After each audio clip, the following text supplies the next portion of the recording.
Pierre-Laurent Baudrias, vous êtes ingénieur conseiller manufacturier au STIC, qui a été fondé en 1987. C'est une association multisectorielle d'entreprises québécoises qui a pour mission d'améliorer la compétitivité des chaînes d'approvisionnement manufacturières afin de favoriser l'essor de notre économie. Vous êtes un ingénieur de formation, vous êtes conseiller manufacturier, comme je l'ai dit, auprès des entreprises du Québec et chaque année, vous effectuez des audits pour conseiller les entreprises à amorcer leur transformation numérique. Et c'est un peu de ce dont nous allons parler en introduction de ce webinaire. Pierre-Laurent, bonjour, j'espère que vous allez bien. Je vais vous laisser la parole pour cette introduction à notre webinaire et merci d'être présent ce matin. Pierre-Laurent, vous m'entendez? Oui. Tout va bien? Très bien, merci. Parfait, je vous laisse quelques minutes. Alors, bonjour, merci M. Boeuf, merci à l'équipe de prendre d'offrir à STIC cette tribune qui nous permet de présenter un état de la situation de l'intégration des technologies 4.0 dans les entreprises manufacturières. En tant qu'association d'entreprises manufacturières, STIC réalise à chaque année une vaste enquête, comme vous le savez, là, sur plusieurs sujets auprès de 500 entreprises manufacturières de toute taille, de tous les secteurs. C'est le baromètre industriel québécois qui en est à sa 11e édition maintenant. Notre équipe de conseillers réalise également des diagnostics dans les entreprises, notamment au travers de notre programme d'accompagnement aux entreprises Podium Transport. On a donc tiré quelques statistiques de là pour vous présenter l'état de la situation et que je vous présente à l'instant. Alors, si on veut changer la diapo, ça semble pas. Bon. Donc, premièrement, pour entreprendre un virage numérique, il est toujours bon d'avoir un plan. On voit que certaines entreprises manufacturières ont implanté des nouvelles technologies, mais il est bon de s'attarder au plan pour le positionnement de l'entreprise. Selon notre baromètre, il y a 47 % des entreprises qui ont un tel plan stratégique. Selon nos enquêtes aussi qu'on mène dans les entreprises directement, c'est pas plus de 14 % là, qui ont un plan numérique ou une liste de projets en technologie de l'information, en technologie opérationnelle et qui ont une liste ordonnancée de projets pour savoir où aller, si on veut, en anglais on dit un roadmap, donc une démarche qui est concertée pour l'évolution de l'entreprise. Également, il est bon aussi de se rappeler d'où les entreprises partent. C'est-à-dire que pour exploiter la donnée, il faut avoir un système centralisé. Et puis, selon nos diagnostics qu'on réalise, c'est pas moins de 40 % des entreprises qui n'ont pas de système intégré, justement, pour exploiter l'information. Donc, ils vont avoir des fichiers Excel pour pallier à toutes sortes de besoins. Et puis, même quand elles ont un système d'exploitation de leurs données, elles n'ont pas de logiciel intégré dans la majorité des cas. Donc, c'est seulement 10 % des entreprises qui l'exploitent au complet et au complet.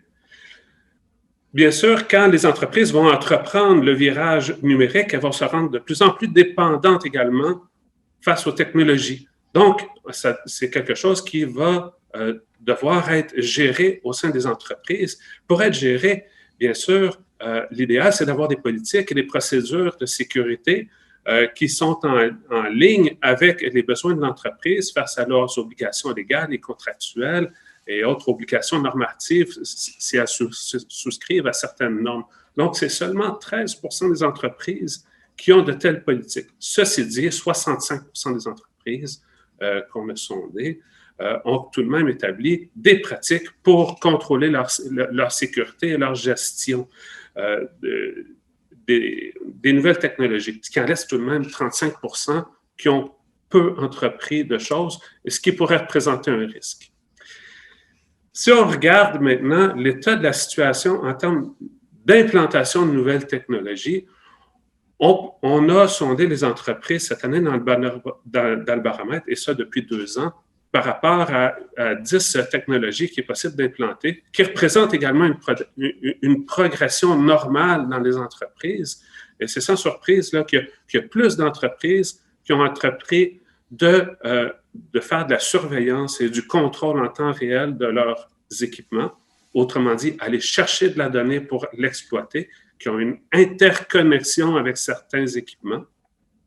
Et à l'inverse, au niveau de tout ce qui s'appelle intelligence artificielle, configurateur de produits, prise de décision autonome, alors là, c'est une très faible minorité d'entreprises qui ont implanté de telles technologies.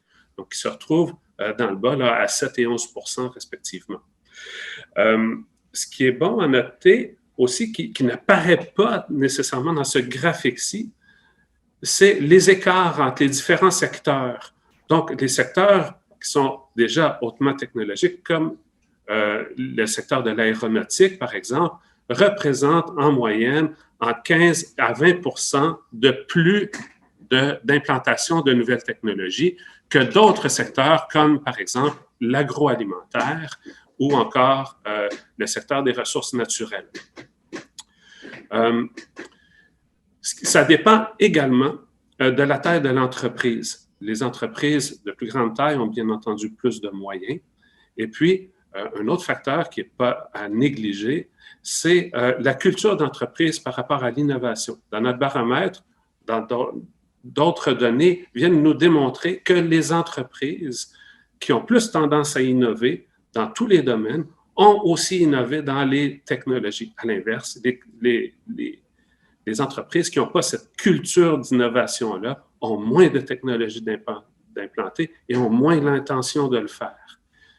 Alors, en parlant d'intention, ça, ce sont les chiffres en bleu pâle. Il faut noter ici que les chiffres en bleu pâle représentent ceux qui ont l'intention de le faire dans la prochaine année. Ce sont des chiffres qui sont pré-COVID, donc ce sont les chiffres de 2019. Ce qu'il faut noter ici, c'est que par rapport à 2018, les chiffres entre les intentions et l'implantation réelle, qui sont en orange, on peut bouger. C'est donc dire que les entreprises qui avaient dit qu'elles le feraient dans la prochaine année ne l'ont pas nécessairement fait. Alors, c'est donc dire qu'il y a certains obstacles qui sont réels ou perçus par les entreprises et qu'on peut aller consulter à l'instant. Dans les entreprises, particulièrement dans les PME, là, on évoque beaucoup le manque de temps, le manque de personnel qualifié ou encore le manque de connaissances. Il y a certaines difficultés aussi par rapport à ce qui a trait au retour sur investissement et au manque de financement. Bref, encore une fois, les obstacles à l'implantation dans les entreprises dépendent beaucoup de la taille de l'entreprise et de la propension des entreprises à innover. Donc, les entreprises qui veulent entreprendre ces changements-là auraient avantage à bien s'informer par rapport aux possibilités qu'elles ont. Et je crois justement que